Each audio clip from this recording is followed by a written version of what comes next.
ਉਹਨਾਂ ਦਾ ਅਸਲ ਮਸਲਾ ਇਹ ਹੈ ਕਿ ਉਹਨਾਂ ਦੇ ਕੋਲ ਹੁਣ ਕੋਈ ਬੰਦਾ ਨਹੀਂ ਰਹਿ ਗਿਆ। ਪਹਿਲੇ ਤਾਂ ਉਹਨਾਂ ਨੇ ਤਕੀਆ ਕੀਤਾ ਆਪਣੀ ਜਿਹੜੀ ਉਹਨਾਂ ਦੀ ਜ਼ੌਜਾ ਮੁਹਤਰਮਾ ਨੇ ਕਿ ਉਹ ਚਲਾਉਣਗੀਆਂ ਸਾਰੀ ਤਹਿਰੀਕ, ਔਰ ਉਹ ਬਾਹਰ ਆ ਗਈਆਂ ਨੇ ਜੇਲ੍ਹ ਤੋਂ ਜ਼ਮਾਨਤ ਹੋ ਕੇ। ਉਹਨਾਂ ਨੇ ਫਿਰ 26 ਨਵੰਬਰ ਵਾਲਾ ਕੰਮ ਕੀਤਾ, ਉਸ ਤੋਂ ਬਾਅਦ ਉਹ ਫਿਰ ਜੇਲ੍ਹ ਚਲੀ ਗਈਆਂ। ਫਿਰ ਅਲੀਮਾ ਖਾਨ ਦੇ ਉੱਤੇ ਜ਼ਿੰਮੇਦਾਰੀ ਸਾਰੀ ਆ ਗਈ। ਅਲੀਮਾ ਖਾਨ ਤੋਂ ਵੀ ਹੁਣ ਇਹ ਮਹਿਸੂਸ ਹੋ ਰਿਹਾ ਕਿ ਉਹ ਵੀ ਇੱਕ ਆਪਣਾ ਸਿਆਸੀ ਟੱਚ ਚੀਜ਼ਾਂ ਨੂੰ ਦੇ ਰਹੀਆਂ ਨੇ। ਫਿਰ ਪਤਾ ਚੱਲਾ ਕਿ ਅਲੀਮਾ ਖਾਨ ਅਤੇ ਅਲੀ ਅਮੀਨ ਗੰਡਾਪੁਰ ਦੀ ਆਪਸ ਵਿੱਚ ਨਹੀਂ ਬਣਦੀ, ਲਿਹਾਜ਼ਾ ਫਿਰ ਇਹ ਐਲਾਨ ਕੀਤਾ ਗਿਆ ਜੀ ਕਾਸਿਮ ਅਤੇ ਸੁਲੇਮਾਨ ਆ ਰਹੇ ਨੇ ਲੰਡਨ ਤੋਂ, ਉਹ ਆ ਕੇ ਇੱਕ ਤਹਿਰੀਕ ਚਲਾਉਣਗੇ। ਲੰਡਨ ਤੋਂ ਪਹਿਲੇ ਅਮਰੀਕਾ ਜਾਣਗੇ, ਉੱਥੇ ਕਾਂਗਰਸਮੈਨ ਅਤੇ ਇੰਟਰਨੈਸ਼ਨਲ ਮੀਡੀਆ ਦੇ ਜਿਹੜੇ ਨੇ ਜਿਹੜੇ ਨੁਮਾਇੰਦੇ ਨੇ, ਨਾਮਾ ਨਿਗਾਰ ਨੇ, ਉਹਨਾਂ ਨੂੰ ਨਾਲ ਲੈ ਕੇ ਅਡਿਆਲਾ ਜੇਲ੍ਹ ਆਉਣਗੇ। ਲੇਕਿਨ ਉਹ ਹੁਣ ਪਤਾ ਲੱਗਾ ਕਿ ਕਾਸਿਮ ਔਰ ਸੁਲੇਮਾਨ ਤਾਂ ਉਹ ਆ ਹੀ ਨਹੀਂ ਰਹੇ ਪਾਕਿਸਤਾਨ। ਉਹਨਾਂ ਨੇ ਤਾਂ ਇਨਕਾਰ ਕਰ ਦਿੱਤਾ ਕਿ ਅਸੀਂ ਤਾਂ ਨਹੀਂ, ਐਸੀ ਕੋਈ ਗੱਲ ਹੀ ਨਹੀਂ ਕੀਤੀ, ਅਸੀਂ ਤਾਂ ਕੋਈ ਤਹਿਰੀਕ ਹੈ। ਮਤਲਬ ਇਹ ਗੱਲ ਕਰਨ ਦਾ ਹੋਇਆ ਕਿ ਰੋਜ਼ ਬ ਰੋਜ਼ ਇੱਕ ਨਈ ਕਹਾਣੀ, ਔਰ ਉਸ ਤੋਂ ਅਗਲੇ ਰੋਜ਼ ਹੀ ਉਸ ਦਾ ਪੋਲ ਖੁੱਲ੍ਹ ਜਾਂਦਾ ਹੈ। ਹੁਣ ਇਹ ਸਾਰੀ ਸੂਰਤ ਹਾਲ ਦਾ ਬਣ ਕੀ ਰਿਹਾ ਹੈ?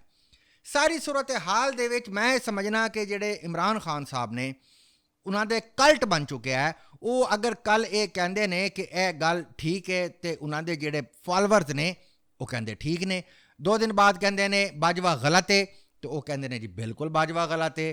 ਉਸ ਤੋਂ ਪਹਿਲੇ ਕਹਿੰਦੇ ਨੇ ਕਿ ਆਰਮੀ ਚੀਫ ਕੌਮ ਦਾ ਬਾਪ ਹੁੰਦਾ ਹੈ, ਸਾਰੇ ਕਹਿੰਦੇ ਨੇ ਜੀ ਕੌਮ ਦਾ ਬਾਪ ਹੁੰਦਾ ਹੈ। ਖੁਦ ਫਰਮਾਇਆ ਸੀ ਖਾਨ ਸਾਹਿਬ ਨੇ ਕਿ ਟੈਲੀਫੋਨ ਟੈਪ ਕਰਨਾ ਜਿਹੜਾ ਮੇਰੇ ਵੀ ਟੈਪ ਹੁੰਦੇ ਨੇ। ਬੰਦੇ ਆਖੇ ਜੀ ਠੀਕ ਹੈ। ਮਤਲਬ ਪਹਿਲੇ ਸਾਰੇ ਠੀਕ ਹੁੰਦੇ ਨੇ, ਬਾਅਦ ਵਿੱਚ ਗਲਤ ਹੋ ਜਾਂਦੇ ਨੇ। ਪਹਿਲੇ ਬਾਜਵਾ ਠੀਕ ਸੀ, ਬਾਜਵਾ ਗਲਤ ਹੋ ਗਿਆ। ਫਿਰ ਜਿਸ ਵਕਤ ਆਸਿਮ ਮੁਨੀਰ ਸਾਹਿਬ ਆਰਮੀ ਚੀਫ ਬਣਨ ਲੱਗੇ ਤੇ ਉਹਨਾਂ ਨੇ ਕਿਤਨੀ ਤਗੋ ਦੋ ਕੀਤੀ। ਇਮਰਾਨ ਖਾਨ ਦਾ ਅਲਮੀਆ ਹੈ ਕਿ ਇਮਰਾਨ ਖਾਨ ਪ੍ਰੋਪਰ ਜਿਹੜਾ ਚੈਨਲ ਹੁੰਦਾ ਹੈ, ਪ੍ਰੋਪਰ ਇੱਕ ਤਰੀਕਾਕਾਰ ਹੁੰਦਾ, ਭੱਟੀ ਵਿੱਚ ਨਾ ਪੱਕ ਕੇ ਨਹੀਂ ਆਏ। ਹੁਣ ਸ਼ਾਇਦ ਪੱਕ ਜਾਣ, ਕਿਉਂਕਿ 1997 ਦੇ ਵਿੱਚ ਜਿਸ ਟਾਈਮ ਇਹਨਾਂ ਨੇ ਤਹਿਰੀਕ ਇਨਸਾਫ ਦੀ ਬੁਨਿਆਦ ਰੱਖੀ ਸੀ ਅਤੇ ਉਸ ਟਾਈਮ ਇਹਨਾਂ ਦਾ ਐਲਾਨੀਆ ਇਹ ਸੀ ਕਿ ਮੈਂ ਮੁਸਾਵਾਤ ਕਾਇਮ ਕਰਾਂਗਾ ਔਰ ਮੈਂ ਇਨਸਾਫ ਆਮ ਕਰਾਂਗਾ। 1997 ਤੋਂ ਲੈ ਕੇ 2010 ਤੱਕ ਇਹਨਾਂ ਨੂੰ ਤਾਂ ਕੋਈ ਕਾਮਯਾਬੀ ਹੀ ਨਹੀਂ ਮਿਲੀ। ਸ਼ੌਕਤ ਖਾਨਮ ਹਸਪਤਾਲ ਵੀ ਬਣ ਚੁੱਕਿਆ ਸੀ, ਉਹ ਕਿ ਉਹਦੀ ਜ਼ਮੀਨ ਮਿਆਂ ਨਵਾਜ਼ ਸ਼ਰੀਫ ਨੇ ਦਿੱਤੀ ਸੀ ਔਰ ਉਸ 'ਤੇ ਅੱਜ ਵੀ ਤਖਤੀ ਲੱਗੀ ਹੋਈ ਹੈ। ਵਰਲਡ ਕੱਪ ਵੀ ਇਹਨਾਂ ਨੇ ਜਿੱਤ ਲਿਆ ਸੀ, ਲੇਕਿਨ ਉਸ ਦੇ ਬਾਵਜੂਦ ਇਹਨਾਂ ਦੀ ਆਪਣੀ ਇਕੱਲੀ ਸੀਟ ਹੀ ਹੁੰਦੀ ਸੀ, ਇਸ ਤੋਂ ਇਲਾਵਾ ਤਾਂ ਕੋਈ ਸੀਟ ਨਹੀਂ ਹੁੰਦੀ ਸੀ। ਫਿਰ ਐਸਾ ਚਮਤਕਾਰ ਇਹ ਹੋਇਆ ਕਿ ਉਹਨਾਂ ਨੂੰ ਫਿਰ ਜਨਰਲ ਜ਼ਹੀਰੁਲ ਇਸਲਾਮ ਮਿਲ ਗਏ, ਉਹਨਾਂ ਨੂੰ ਜਨਰਲ ਸ਼ੁਜਾ ਪਾਸ਼ਾ ਮਿਲ ਗਏ, ਉਹਨਾਂ ਨੂੰ ਜਨਰਲ ਫੈਜ਼ ਹਮੀਦ ਮਿਲ ਗਏ, ਉਹਨਾਂ ਨੂੰ ਚੀਫ ਜਸਟਿਸ ਖੋਸਾ ਸਾਹਿਬ ਮਿਲ ਗਏ। ਉਹਨਾਂ ਨੇ ਉਹਨਾਂ ਦਾ ਹੱਥ ਫੜ ਕੇ ਉਹਨਾਂ ਆਖਿਆ, ਉਹ ਕਮਲਿਆ ਕਿੱਥੇ ਰੁਲਦਾ ਫਿਰਦਾ ਸੜਕਾਂ ਦੇ ਉੱਤੇ, ਤੂੰ ਸਾਡੇ ਨਾਲ ਆ, ਅਸੀਂ ਤੈਨੂੰ ਵਜ਼ੀਰ ਆਜ਼ਮ ਔਰ ਉਹ ਬਣ ਗਏ ਨੇ, ਵਜ਼ੀਰ ਆਜ਼ਮ ਬਣ ਗਏ।